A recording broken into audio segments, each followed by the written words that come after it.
भारत के सम्मानित देशवासियों को मेरा क्रांतिकारी जय भीम। मैं doctor Vitthal Waggan Karnataka state Gulbarga district से बात कर रहा हूं। आज कुछ खास ऐसे तत्वों पर मैं बात रखने वाला हूं कि आजकल ज्यादातर लोग जो मनुवादी लोग हैं उन्होंने भारत के संविधान और बाबा साहेब इनके ऊपर उंगली उठाकर जो जस्टिस BN राव थे उनको प्रमोट करने में तुले हुए हैं।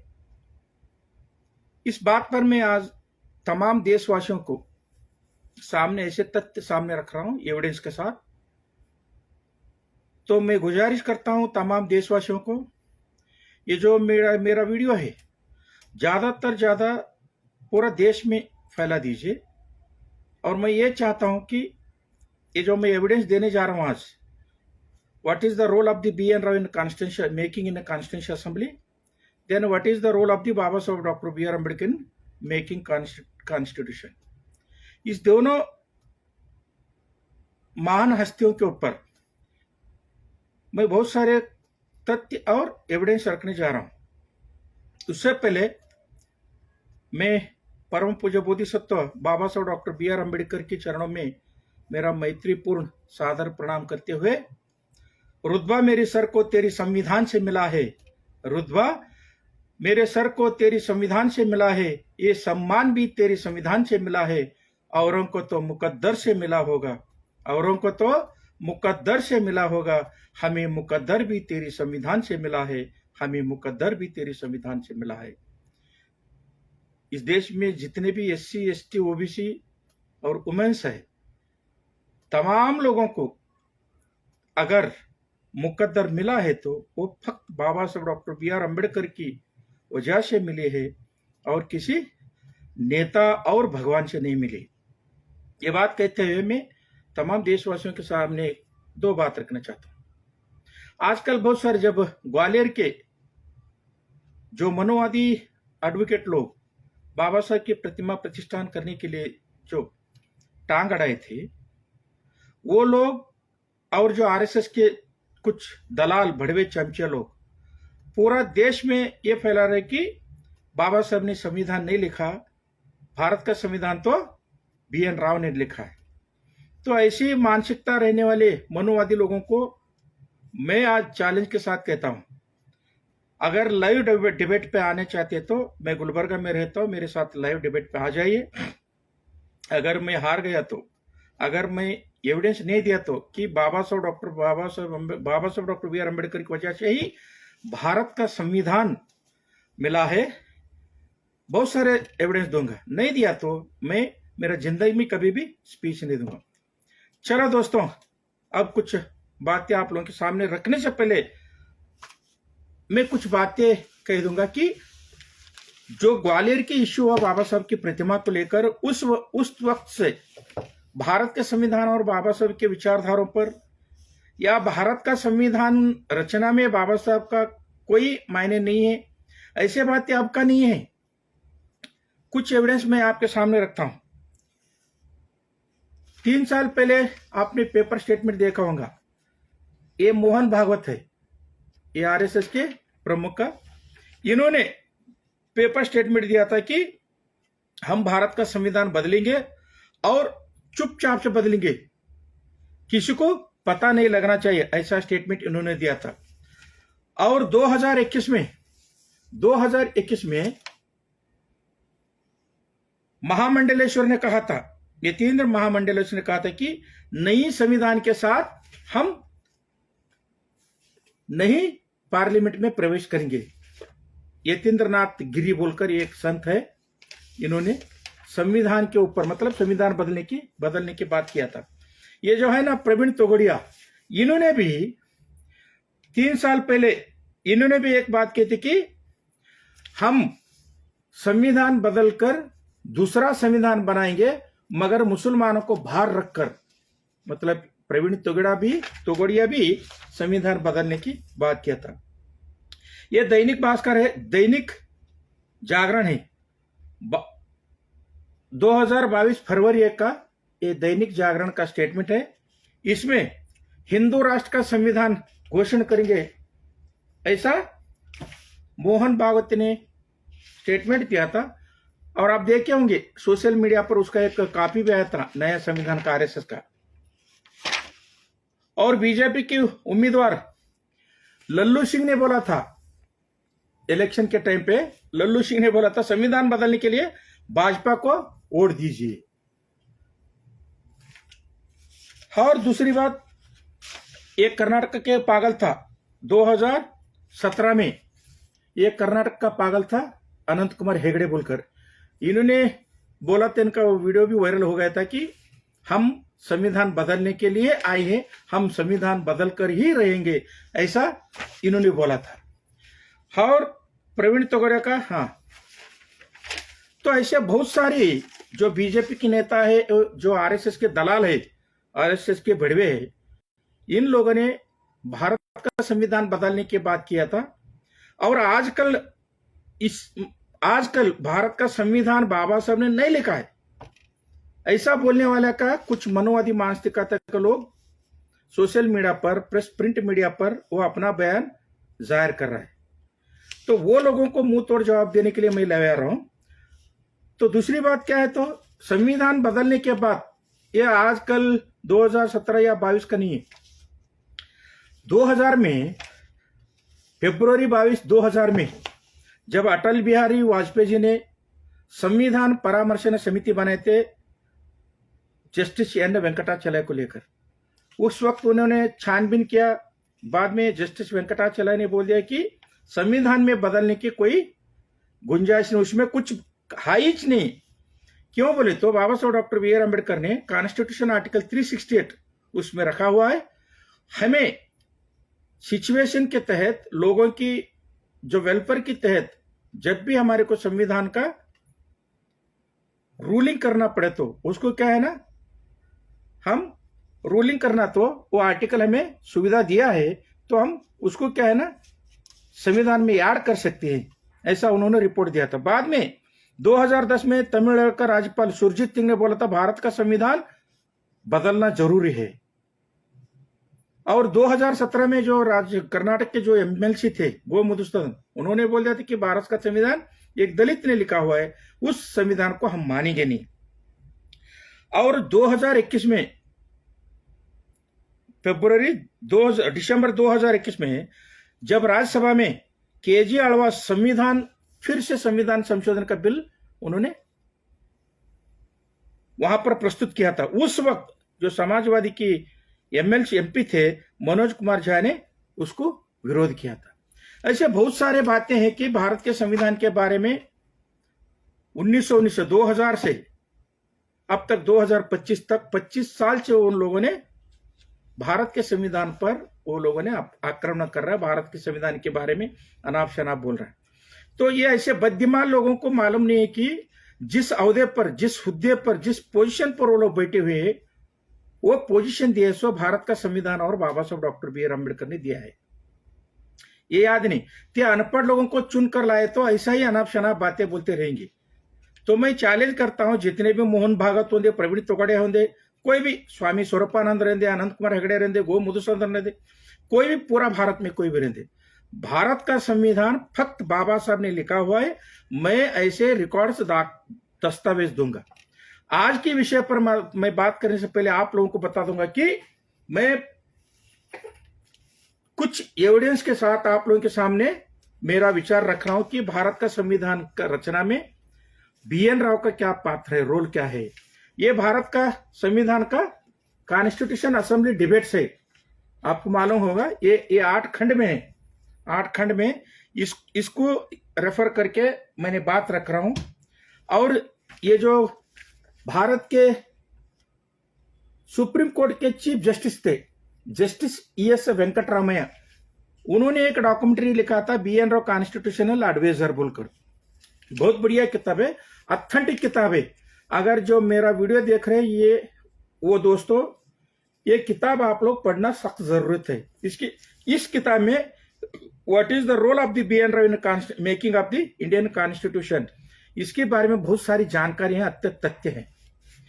और तीसरी एविडेंस है, मेरा एक रिसर्च किताब है भारत का संविधान, संविधान पितामह बाबा Saheb doctor B R Ambedkar. ये मैंने रिसर्च करके लिखा हुआ किताब है, इसको रेफर कर रहा हूं।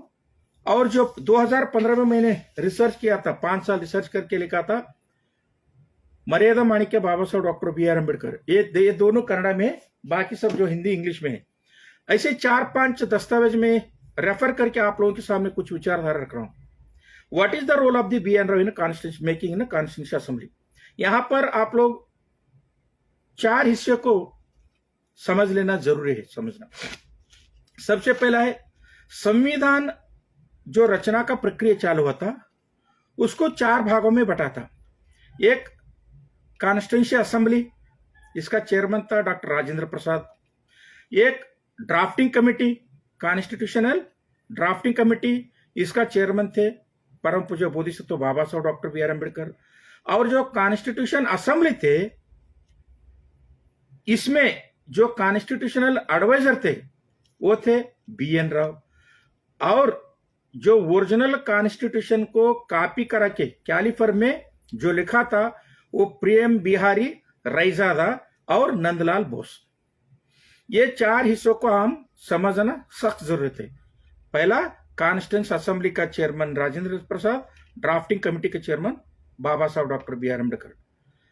तो बी एन राव को ड्राफ्टिंग कमेटी का एडवाइजर नहीं बनाए थे, बी एन राव को बनाए थे कॉन्स्टिट्यूशनल एडवाइजर चेयरमैन बने थे, कॉन्स्टिट्यूशनल एडवाइजर बनाए थे। हम यहां पर सोचने वाली बात यह है कि क्या B N Rao elected member थे? नहीं। कॉन्स्टिट्यूंसी असेंबली को बाबा Saheb doctor B R Ambedkar और 296 लोग क्या थे, उन्होंने अपने अपने प्रेवेंसी से चुन कर आए थे। मगर बी एन राव को कॉन्स्टिट्यूशन असेंबली के लिए एडवाइजर बनकर उनको नॉमिनेट किया था राजेंद्र प्रसाद और नेहरू जी ने मिलकर। एक बात। दूसरी बात, B N Rao drafting committee के एडवाइजर नहीं थे और ड्राफ्टिंग करेक्शनर नहीं थे, वो ड्राफ्टिंग करेक्शन करने वाले नहीं थे। वो क्या थे, कॉन्स्टिट्यूशनल असेंबली जो तो 296 लोग थे, वहां के एडवाइजर थे, सलाहकार थे ड्राफ्टिंग कमेटी को ने। और ड्राफ्टिंग कमेटी का जो ड्राफ्ट है उसको करेक्शन करने वाले नहीं थे। तीसरी बात, बी एन राव को हम इज्जत देंगे, बी एन राव को इज्जत देंगे। बी एन राव क्या थे, उन्होंने जुडिशरी एक्सपर्ट थे, कॉन्स्टिट्यूशनल एक्सपर्ट नहीं थे। बात समझ लीजिए, बी एन राव जुडिशरी और लॉ एक्सपर्ट थे मगर कॉन्स्टिट्यूशनल एक्सपर्ट नहीं थे। Baba Saheb doctor B R Ambedkar law expert भी थे और कॉन्स्टिट्यूशनल एक्सपर्ट भी थे। और यहां पर सोचने वाली बात यह है कि ये लोग बोल रहे कि बाबा Saheb doctor B R Ambedkar ने, बी एन राव ने भारत का संविधान का प्रारूप लिखा है। मैं एक सवाल करता हूं, जब इंडिया पाकिस्तान पार्टीशन हुआ था 1947 जून 3 तारीख को, उस वक्त बाबा Saheb doctor B R Ambedkar का पोजीशन कहां गए थे, पाकिस्तान गए थे। तब बाबा साहब ने 3 जून 1947 को रिसिग्नेशन दिए थे। उस वक्त B N Rao constitutional advisor थे। उनको लेकर ये लोगों ने, मतलब इन लोगों ने भारत का संविधान, उसका प्रक्रिया आरंभ करना था, उसका चालू रखना था। क्या हुआ बात, 1947 जून 3 से 14 जुलाई 1947 तक कॉन्स्टिट्यूशन असेंबली का कोई ड्राफ्टिंग का, कॉन्स्टिट्यूशन असेंबली का मीटिंग ही नहीं हुआ। जब बाबा साहब रिसिग्नेशन देते 3 जून 1947 को, उस वक्त राजेंद्र प्रसाद और पंडित जवाहरलाल नेहरू और सरदार वल्लभ भाई पटेल, श्यामा प्रसाद मुखर्जी, राजकुमार अमृता कौर, मदन मोहन मालवीय, ये सभी लोग जब इकट्ठा होकर कॉन्स्टिट्यूशन लिखने के लिए किनके पास भेजे थे, रिक्वेस्ट भेजे थे, केसी वीर और आइवर जेनिंग के पास भेजे, लोगों को भेजे थे कि आप आ जाइए, भारत का संविधान लिख कर दीजिए बोलकर। अगर B N Rao constitutional expert रहता तो केसी वीर और आइवर जेनिंग के पास जाने का जरूरत नहीं पड़ते थे। और दूसरी बात क्या है, जब बाबा साहब रिसिग्नेशन दिया तब ये लोग बहुत खुश हुए थे। बाद में जब मणि भवन में गांधी जी ने सरदार वल्लभ भाई पटेल को बुलाया था कि अब तो आप लोग खुश है ना बाबा, मैं पार्टीशन एक्ट 1947 के तहत बाबा साहब को जयसूर और खुलना भारत में रखना चाहिए था, मगर हम क्या किया है, भारत को छोड़कर वेस्ट बंगाल को दे दिया। भारत उस वक्त इसकी वजह से बाबा साहब क्या हुआ, उनका जो कॉन्स्टिट्यूशन असेंबली का मेंबर थे वो वेस्ट बंगाल को चले गए, मगर पाकिस्तान को।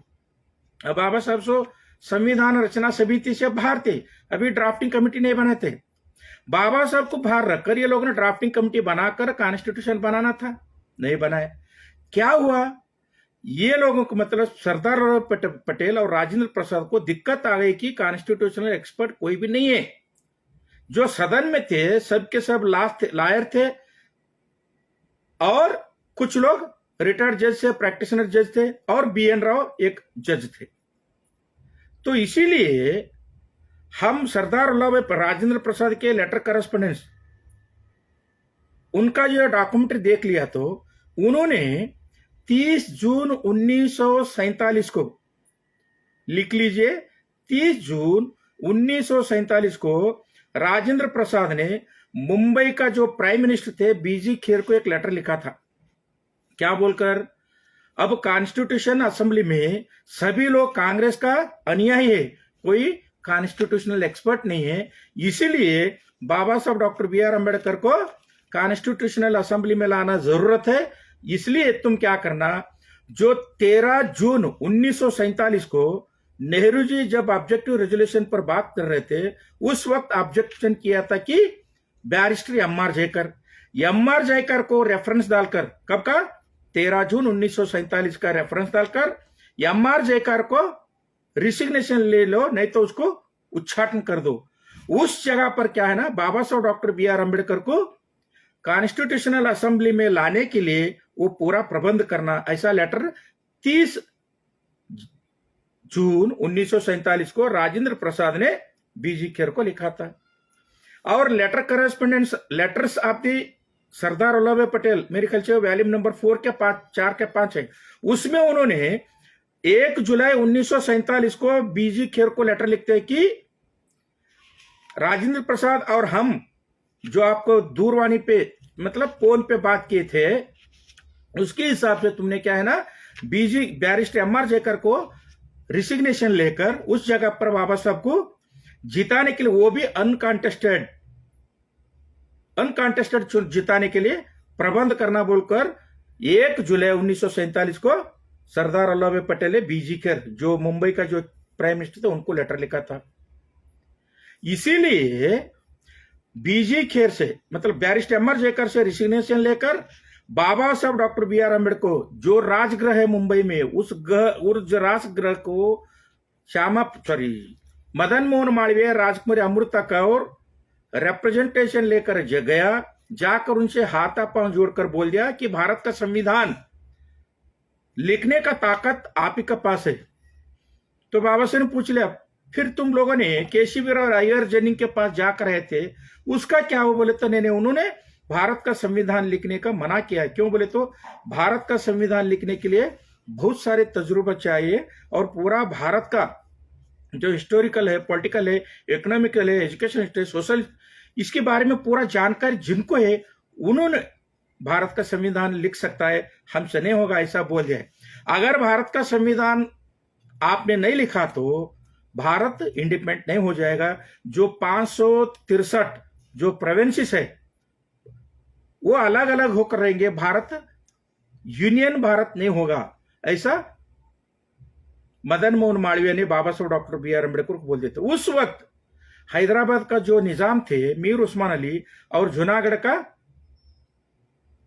जो नवाब थे और कश्मीर का नवाब थे, ये चारों ने क्या किया था, हम भारत के वक्कुट में मतलब यूनाइटेड में हम शामिल नहीं होंगे, ऐसा ऐलान किया था। उस वक्त घबरा कर जो जवाहरलाल नेहरू, सरदार वल्लभ पटेल, श्यामा प्रसाद मुखर्जी, मदन मालवीय, सरदार वल्लभ पटेल और राजकुमारी अमृता कौर, जितने भी ब्राह्मण लोग थे, उन्होंने डर के मारे बाबा साहब के घर को जाकर उनका हाथापांव पकड़कर बोल दिया कि बाबा साहब आपको अनकॉन्टेस्ट मतलब विदाउट अपोजिशन करके आपको इंडिपेंडेंट अनकॉन्टेस्ट चुनकर लाएंगे।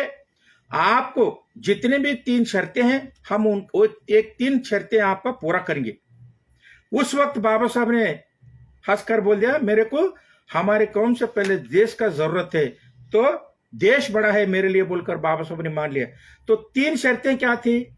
बाबा साहब ने बोल दिया था मेरे को प्लानिंग मिनिस्टर बनाना, ड्राफ्टिंग कमेटी का चेयरमैन बनाना, ऐसे 3 शर्तें लेके रखे थे। तो लोग मान कर आ गए। तब बीजी खेर ने क्या किया, जो बैरिस्टर एम.आर. जयकर को उच्चाटन करके उस जगह पर 9 जुलाई 1947 को बाबा साहब का अन्य कॉन्टेस्ट जिता कर लाकर भारत के संविधान में शामिल कर लिए। अगर बी.एन. राव कॉन्स्टिट्यूशनल एक्सपर्ट थे तो उन्होंने क्या है ना, भारत का संविधान लिखते थे, बाबा साहब का जरूरत ही नहीं पड़े थे।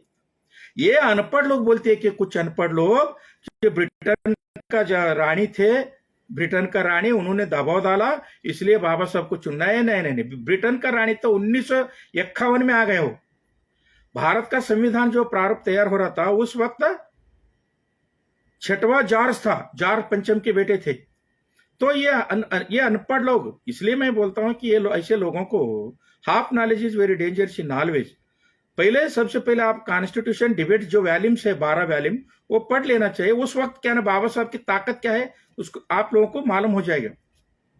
और आप लोगों को बोल दूंगा कि सोचने वाली बात है कि अगर बी.एन. राव के पास उतना हैसियत थी तो बाबा साहब डॉक्टर बी.आर. अम्बेडकर को मुंबई प्रेसिडेंसी से कॉन्स्टिट्यूशन असेंबली में जिता कर लाना जरूरत ही नहीं था, क्योंकि इनकी सोच अच्छी है। तो जब 1919 में साउथ प्रो कमीशन है तो बाबा साहब जब एविडेंस प्रोड्यूस किया था उस वक्त अपोज किया था। 1928 में जब साइमन कमीशन है तो उस वक्त अपोज किया था। 1930 से 32 तक 3 जो राउंड टेबल कॉन्फ्रेंस हो उस वक्त भी ये लोगों ने अपोज किया था। 1935 जो इंडिया एक्ट के तहत 1937 में जो बाबा साहब ने 17 सीटों पर लड़े थे इंडिपेंडेंट लेबर पार्टी से, उस वक्त भी कांग्रेस वाले ने अपोज किया था। 1945 से 1947 तक जो कॉन्स्टिट्यूशन असेंबली उस पे बाबा साहब ने लड़ी थे नवी मुंबई से, वहां पर इनको बाबा साहब का हराया। और जो 1947 जून 3 को जो partition of India and Pakistan का पार्टीशन एक्ट हो गया, उस वक्त बाबा साहब क्या है ना, पार्टीशन एक्ट 1947 के विरुद्ध में जयसर और कुलना वेस्ट बांग्लादेश को छोड़ दिया था। ऐसे बाबा साहब के पीछे पड़े थे ये तमाम जो ब्राह्मणवादी लोग थे। उन्होंने बाबा साहब को वापस क्यों लाया कॉन्स्टिट्यूशन असेंबली बोले तो वहां पर कोई भी कॉन्स्टिट्यूशनल एक्सपर्ट नहीं थे, इसलिए बाबा साहब को वहां पर बुलाए थे।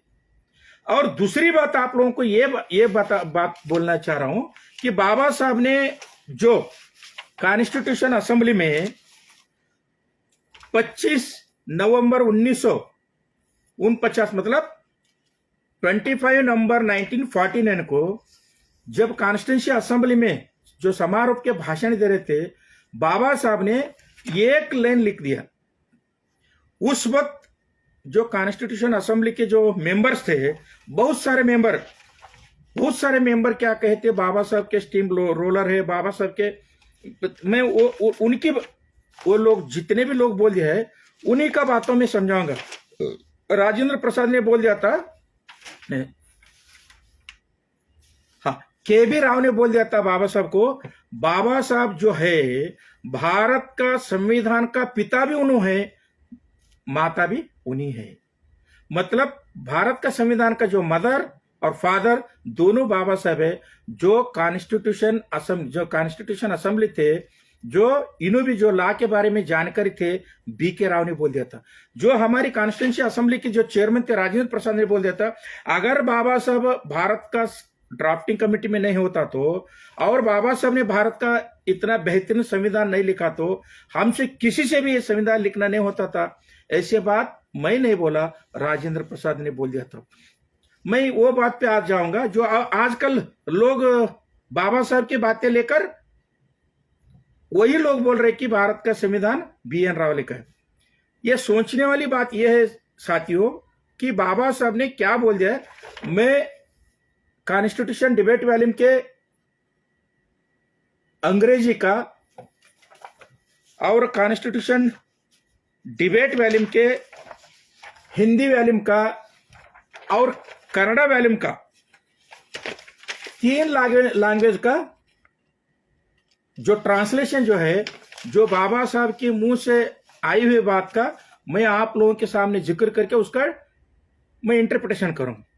बाबा साहब ने बोल दिया था कितना, 11 बजे 25 नवंबर 1949 सैटरडे के दिन बाबा साहब ने बोल दिया था कॉन्स्टिट्यूशन असेंबली में, the credit that is given to me does not really belong to me. आप जितने भी संविधान सभा में बैठे हैं, आप तमाम लोग मेरे को कंट्रीब्यूशन दे रहे हैं, मेरे को ही शाबाशी दे रहे, मेरे को ही ये कर रहे, मगर it belongs to partially to sir B N Rao. मतलब पार्शली के मतलब है थोड़ा कुछ, पूरा जो 100% है, थोड़ा कुछ किसको जाना चाहिए, बी एन राव को। क्यों? बाबा साहब बोल देता है कि क्यों देना चाहिए, B N Rau the constitutional adviser to the constituent assembly who prepared a rough draft. ये शब्द को आप सोचना चाहिए। बाबा साहब ने ये दो बात बोल दिया कि पार्शली, तमाम शाबाशी, तमाम रेस्पेक्ट मेरे को नहीं देना चाहिए, थोड़ा कुछ क्या है ना, पार्शली थोड़ा कुछ बी एन राव को देना चाहिए। क्यों? क्योंकि बी एन राव ने रफ, देखिए not a draft, rough draft मतलब हम रफ लिखते हैं ना ऐसा पेन लेकर, वो रफ ड्राफ्ट क्या है मैं आपको आपके सामने जिक्र करूंगा। ये बात आप लोगों को समझ में ऐसा सोचता हूं। बाबा साहब ने बोल दिया कि पूरा जो कंट्रीब्यूशन है, पूरा जो क्रेडिट जो है मेरे को नहीं देना चाहिए, पार्शली कुछ, पार्शली मतलब कुछ बी एन राव को देना, क्योंकि उन्होंने रफ ड्राफ्ट लिखा है, नॉट ए ड्राफ्ट। वो रफ ड्राफ्ट कितने थे उसके बारे में मैं आप लोगों को कुछ चंद खास खास बातें बोलूंगा। भारत का संविधान जो ड्राफ्टिंग चालू किया था, उस वक्त हमारी भारत के नेता ने क्या किया था, दो मेन समितियां बनाई थी, कमिटी, दो कमिटी। एक कमिटी थे मूल सिद्धांत कमेटी, मूल सिद्धांत एक समिति एक था, और ये प्रोविंशियल प्रांतीय मूल सिद्धांत समिति, ये दो समितियां बनाए थे। जो मूल सिद्धांत मेन सिद्धांत समिति जो थे उसमें 5 भाग थे, 5। एक था संघ संविधान समिति, और दूसरा था प्रांतीय संविधान समिति, तीसरा था संघ शक्ति समिति, चौथा था मूल अधिकार समिति, पांचवा था संविधान करोड़ों रचना समिति, मतलब ड्राफ्टिंग कमेटी। ऐसा 5 समिति उसमें थे। और जो दूसरा जो समिति थे प्रांतीय मूल सिद्धांत समिति, उसमें 22 समितियां थे। उस 22 समितियों में बी एन राव एक में भी शामिल नहीं थे। ये समिति का काम क्या थे, पूरा देश के उनका जो प्रोविंसेस थे, मद्रास प्रोविंस होगा, मैसूर प्रोविंस हो, मुंबई प्रेसिडेंसी हो, कलकत्ता हो, वहां पर लोगों का education status, economic status, social status, ये तमाम जानकारी जो है ना इकट्ठा करके कॉन्स्टिट्यूशन असेंबली में रखना था। ये जो समितियां थे, कौन सा समिति है, 22 जो समितियां थे, ये 22 समितियों को बी एन राव ने क्या किया, वो जो 22 समिति में तो जो लोग थे कॉन्स्टिट्यूशन असेंबली, वो मेंबरों का जो विचारधारा थे, उनका जो एविडेंस थे, वो तमाम एविडेंस लेकर इन्होंने क्या किया, रफ ड्राफ्ट तैयार किया। रफ ड्राफ्ट तैयार करके 1943 अनुच्छेद मतलब आर्टिकल्स इन्होंने बनाया और 13 शेड्यूल बनाया। कहां से लिया, जो 22 समितियां थे, तो 200 के ज्यादा से जो मेंबर थे कॉन्स्टिट्यूशन असेंबली में, उनका जो विचारधारा थे, उनका जो रेफरेंस थे, उनका जो उन्होंने जो कॉन्स्टिट्यूशन असेंबली के प्रोड्यूस किया था, उस विचारधारा को लेकर उन्होंने क्रोनोलॉजिकली क्या किया, रफ ड्राफ्ट बनाया कि बी एन राव ने। 5 समिति का नहीं है, जो संघ संविधान समिति थी, जो संघ प्रांतीय संविधान समिति थी, मूल अधिकार संविधान समिति थी, ड्राफ्टिंग समिति, वो अलग है 5। उसमें कुछ लेना देना कुछ नहीं, किनका, बी एन राव का। दूसरी बात, एक हो गया ड्राफ्ट, रफ ड्राफ्ट कहां से लिया, 22 जो समितियां थे, मूल सिद्धांत समिति, प्रांतीय मूल सिद्धांत समिति, उनका जो विचारधारा थे, उनका जो रेफरेंस थे, उनका जो रिकमेंडेशन थे, उन रिकमेंडेशन को लेकर बी एन राव ने क्या किया, एक रफ ड्राफ्ट किया। दूसरी बात क्या हुआ, बी एन राव को कॉन्स्टिट्यूशन असेंबली के जरिए उनको भेज दिया था कहां को, अमेरिका भेज दिए थे। उन्होंने अमेरिका गया, वाशिंगटन गया, ओट्टावा गया, न्यूयॉर्क गया, कनाडा गया, आयरिश गया। ये इतने देशों को जाकर BN राव ने क्या किया, वहां के जो एक्सपर्ट्स थे, देखिए उन BN राव कौन सा एक्सपर्ट थे, जुडिशरी एक्सपर्ट थे। BN राव ने क्या किया, अमेरिका जाकर वहां के जो जज थे, न्यायाधीश थे, फ्रैंकफर्टर के पास गया, जाकर उनसे बात किया, उनके डिस्कस किया। और कनाडा के जो जज थे थोरसेन, उनके पास गए। इन दोनों के पास जाकर BN राव ने डिस्कस किया। किस विषय पर उन्होंने 4 विषय पर डिस्कस किया था। एक, प्रॉब्लम्स ऑफ द कॉन्स्टिट्यूशन, हम जो आर्टिकल 32 है ना, उसके बारे में, प्रॉब्लम्स ऑफ द कॉन्स्टिट्यूशन, और जुडिशरी का सिस्टम ऑफ द जुडिशरी, और फंडामेंटल राइट्स के बारे में BN राव ने उनसे डिस्कस किया। वहां से भारत आकर उनका जो विचारधारे थे वो किसके ऊपर, संविधान, वो प्रॉब्लम्स ऑफ द कॉन्स्टिट्यूशन के ऊपर, और सिस्टम ऑफ द जुडिशरी के ऊपर, और फंडामेंटल राइट्स के ऊपर, इन विषयों को ऊपर लेकर उनका जो विचारधारा था, वो विचारधारा के एक ड्राफ्ट तैयार किया। देखो, रफ ड्राफ्ट अलग है 22 समितियों का, वो रफ ड्राफ्ट अलग है। ये जो America, Washington, New York, Canada, Irish गए थे, वहां की जो न्यायाधीशों के साथ इन्होंने चर्चा किया था, वो विचारधारा का ड्राफ्टिंग अलग है। उसमें क्या लिखा था, वहां के अमेरिका के जो न्यायाधीश थे, उन्होंने बोल दिया था कि भारत के संविधान में फंडामेंटल राइट्स नहीं रखना चाहिए। जो जुडिशरी सिस्टम है, अब जो एजुकेटेड है और जिनके पूर्वजों ने ये न्याय विधान करते आए हुए, उनके हाथ में रहना चाहिए, मतलब ब्राह्मणों के हाथ में ही जुडिशरी रहना चाहिए। ऐसा कुछ विचारधाराओं को लेकर BN राव ने क्या किया था, और एक ड्राफ्ट किया था। उस ड्राफ्ट को ड्राफ्टिंग कमेटी को दिया था। किसने दिया था, BN राव ने। कहां के, जो अमेरिका, न्यूयॉर्क, कनाडा, आयरिश से जितने भी लेकर आए थे, उस ड्राफ्ट को क्या किया था, ड्राफ्टिंग कमेटी में दिया था। ड्राफ्टिंग कमेटी और कॉन्स्टिट्यूशन असेंबली ने इन्होंने जो रिकमेंड करके दूसरा रफ ड्राफ्ट लेकर आए थे, उस रफ ड्राफ्ट को कचरे के डब्बे में फेंक दिया। ऐसा मैं नहीं बोल रहा हूं, जो भारत के जो सुप्रीम कोर्ट के चीफ जस्टिस है, जस्टिस ES वेंकटरामैया, उन्होंने अपने किताब के पेज नंबर 20 में ऐसा लिखा है, जो उनका लफ्ज है, आपके सामने इजहार कर रहा हूं। सुप्रीम कोर्ट के चीफ जस्टिस और कॉन्स्टिट्यूशन एक्सपर्ट थे ES वेंकटरामैया, उन्होंने अपना डॉक्यूमेंट्री में यह जिक्र किया है कि जो BN राव जो अमेरिका, आयरिश और न्यूयॉर्क, कनाडा से लाए थे, उनका जो सजेशन थे, उनको ड्राफ्टिंग कमेटी और कॉन्स्टिट्यूशन असेंबली ने क्या किया, उनके लफ्ज में सुनी। It is a different matter that constitution of the India has not adopted these suggestions, मतलब BN राव का जो सजेशन थे, वो कॉन्स्टिट्यूशन असेंबली ने अडॉप्ट नहीं किया, उसको कचरे के डब्बे में फेंक दिया। तो अब जो जिक्र कर रहे ये लोगों ने, वो ड्राफ्टिंग कौन सा थे, देखिए, BN राव कॉन्स्टिट्यूशनल एक्सपर्ट है, तो BN राव का सजेशन पावरफुल है, तो कॉन्स्टिट्यूशन असेंबली वो अडॉप्ट कर लेते थे। एक भी अडॉप्ट नहीं किया।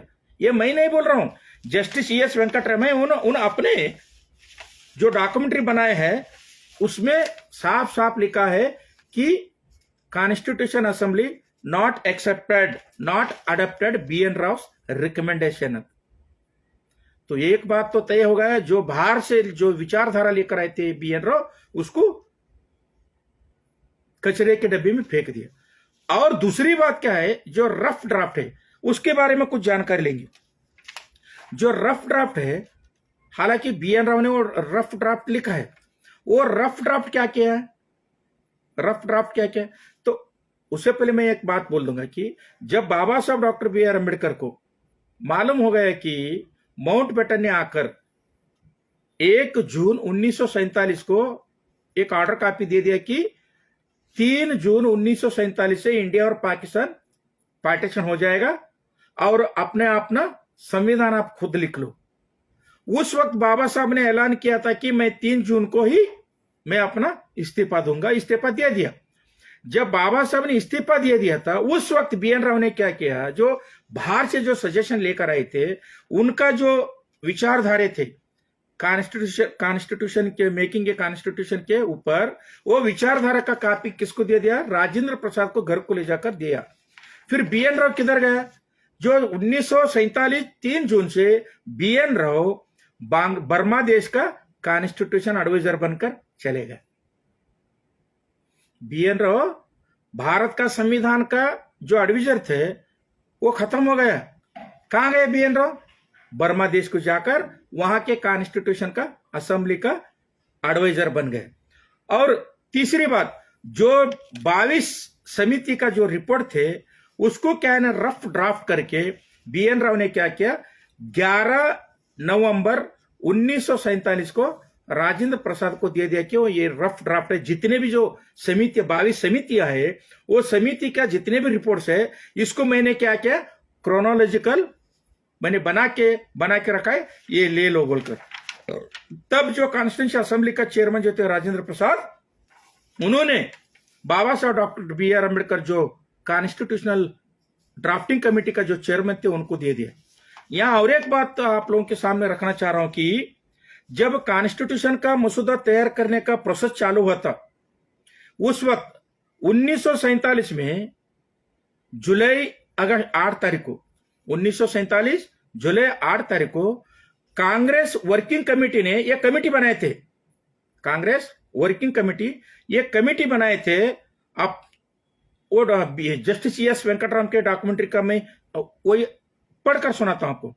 8/7/1947 मतलब 8 जुलाई 1947 को the Congress working committee appointed an expert committee for the purpose of preparing material for the constituency assembly.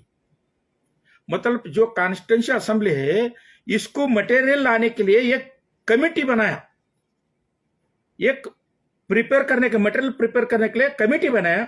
उस कमेटी में कितने लोग थे, कौन कौन थे, देखिए बाबा साहब 1947 3 जून से बाहर थे, 3 जून से। ये कांग्रेस वालों ने कमेटी कब बनाया, 1947 जुलाई 8 को, मगर बाबा साहब कॉन्स्टिट्यूशन असेंबली में नहीं थे, रिसिग्नेशन देकर मुंबई में हाईकोर्ट प्रैक्टिस कर रहे थे।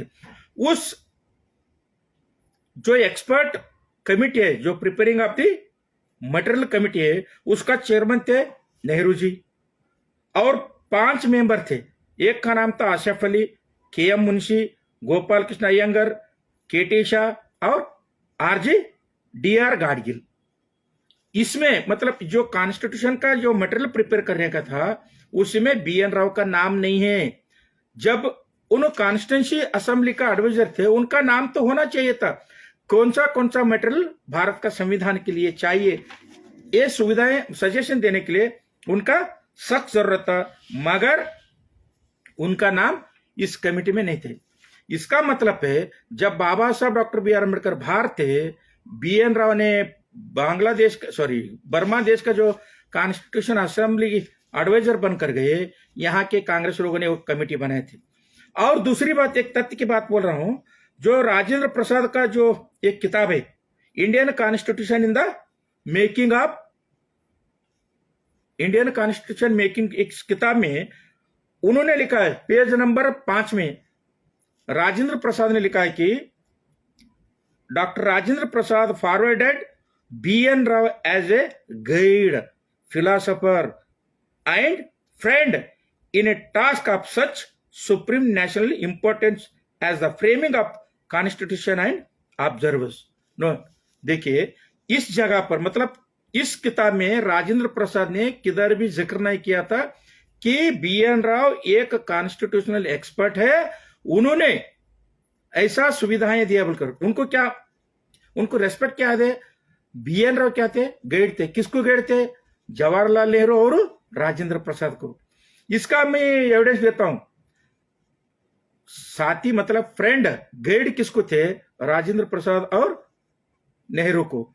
इसका रेफरेंस क्या है, जब 13 जून 1947 को, जब 13 जून 1947 को 13 दिसंबर 1947 को जब नेहरू जी ने ऑब्जेक्टिव रेजोल्यूशन पर बात कर रहे थे, वो एक हाथ से लिखा हुआ ऑब्जेक्टिव रेजोल्यूशन था। किसने लिख के दिया था? BN राव ने नेहरू को लिख के दिया था कि ये में जो ऑब्जेक्टिव रेजोल्यूशन लिखा हो फक्त पढ़ो बोलकर। नेहरू ने क्या किया, जो कॉन्स्टिट्यूशनल एडवाइजर है और जज है, तो इन लिख के दिया तो सही होगा बोलकर। मगर क्या हुआ, जो मुंबई प्रेसिडेंसी से चुनकर आए थे बैरिस्टर MR जयकर, उस ऑब्जेक्ट एंड रेजोल्यूशन को 13 तारीख को अपोज किया था, क्योंकि ये ऑब्जेक्टिव रेजोल्यूशन सही माने नहीं है, ये ब्राह्मणों के सपोर्ट में ऑब्जेक्टिव रेजोल्यूशन है। अब माइनॉरिटी का रिप्रेजेंटेशन यहां पर नहीं है। क्यों बोले तो इंडिया पाकिस्तान पार्टीशन हो गए। जब तक माइनॉरिटी और OBC का रिप्रेजेंटेशन, शेड्यूल कास्ट का रिप्रेजेंटेशन कॉन्स्टिट्यूशन असेंबली नहीं रहता, तब तक ये ऑब्जेक्टिव रेजोल्यूशन मैं नहीं मानूंगा, ऐसा बैरिस्टर MR जयकर ने बोल दिया था। ऐसा जस्टिस ES वेंकटरामन ने अपने किताब में रिकॉर्ड किया है। तो साथियों, कहना का मतलब यह है कि BN राव ने जो 2 ड्राफ्ट लिखे थे, जो अमेरिका, आयरिश और न्यूयॉर्क से और कनाडा से जो लाए थे, उसको क्या है ना, कॉन्स्टिट्यूशन असेंबली ने उसको कचरे के डब्बे में फेंक दिया। जस्टिस ES वेंकटरामन ने उसको डॉक्यूमेंट्री बनाया। जब और दूसरी जो रफ ड्राफ्ट है, वो 22 समिति जो थे ना, प्रांतीय मूल सिद्धांत समिति, उनका जो मेंबर्स थे, उन्होंने जितना भी सजेशन दिया था कॉन्स्टिट्यूशन असेंबली को, उसको क्या है ना, BN राव ने अनेक्जर 1, अनेक्जर 2, अनेक्जर 3 बोलकर उसको क्या है ना 243 अनुच्छेद में, विधि में उसको क्या है ना सेटअप करके 13 शेड्यूल में दे दिया था। मगर जब बाबा साहब डॉक्टर BR अम्बेडकर ने 1949 नवंबर 26 को कॉन्स्टिट्यूशन असेंबली जब दिया था, भारत को सौंपा था, उस वक्त उसका 395 आर्टिकल थे, 8 शेड्यूल थे। साथियों, इसलिए मैं बोल रहा हूं, तो BN राव को हम इज्जत देंगे, मगर एक रफ ड्राफ्ट को उसको कॉन्स्टिट्यूशन नहीं बोल सकते। और जो कैलिफर से लिखा है रास बिहारी जैदा और जो नंदलाल जो बोस है, उन्होंने जो लिखा है वो भी कॉन्स्टिट्यूशन नहीं है, वो कॉन्स्टिट्यूशन का कॉपी है। कैलिफर्स में क्या है ना, उसको संरक्षण करने के लिए लिखा है थे। मतलब भारत का संविधान जो है वो परम पूज्य बोधिसत्व बाबा साहब डॉक्टर BR अम्बेडकर जी ने लिखा है। और लास्ट में एक बात बोल दूंगा कि आप लोगों को, बाबा साहब ने ही संविधान लिखा है, ऐसा बात कॉन्स्टिट्यूशन असेंबली में बहुत सारे लोगों ने बोल दिया। उसमें एक है TT कृष्णमाचारी, उनका जो कॉन्स्टिट्यूशन असेंबली का जो एविडेंस है, हम उसको पढ़ लिया तो हमें मालूम हो जाएगा कि बाबा साहब डॉक्टर BR अम्बेडकर का कॉन्ट्रीब्यूशन क्या। उसके लिए हमें अभी एक 5 मिनट में मैं खत्म कर दूंगा। तो उसके लिए कॉन्स्टिट्यूशन असेंबली में जो बात बोल दिया था, उसके 1-2 का मैं रेफरेंस आप लोगों के सामने दूंगा। जो TT कृष्णमाचारी थे, अनंत शयनम, उन्होंने कॉन्स्टिट्यूशन असेंबली का debate volume number 11 page number 994 में उन्होंने लिखा कि बाबा साहब डॉक्टर BR अम्बेडकर का जो कॉन्ट्रीब्यूशन है कॉन्स्टिट्यूशन असेंबली में, मैं रोज देख रहा हूं। उनका जो पावर है, मैं अब रोज देख रहा हूं। उन्होंने जो ड्राफ्टिंग कमेटी का चेयरमैन बनकर जो उन्होंने जो निर्णय लिया है, ये सामान्य काम, ये तो ऐसे लोगों का नहीं, एक पावरफुल आदमी का है। इनका जो पांडित्य जो है, मतलब इनका जो कॉन्ट्रीब्यूशन है, मैं सर आंखों पर रखता, ऐसा अनंत शयनम ने उनके लिखा है। और राजेंद्र प्रसाद ने वॉल्यूम नंबर 11 पेज नंबर अनंत शयनम ने वॉल्यूम नंबर 7 पेज नंबर 664 18 नवंबर 1949 को उन्होंने बोल दिया था कि बाबा साहब डॉक्टर BR अम्बेडकर जो कॉन्स्टिट्यूंसी में उनका जो रोल है वो पावरफुल रोल था। और उन्होंने जो काम किया है, उस काम के तहत हम उनको फादर ऑफ द कॉन्स्टिट्यूशन कह सकते हैं, ऐसा अनंत शयनम ने कह दिया का। और दूसरी बात क्या है, जो TT कृष्णमाचारी थे, उन्होंने साफ तौर पर कह दिया कि हालत क्या हुआ था ड्राफ्टिंग कमेटी का बोलकर।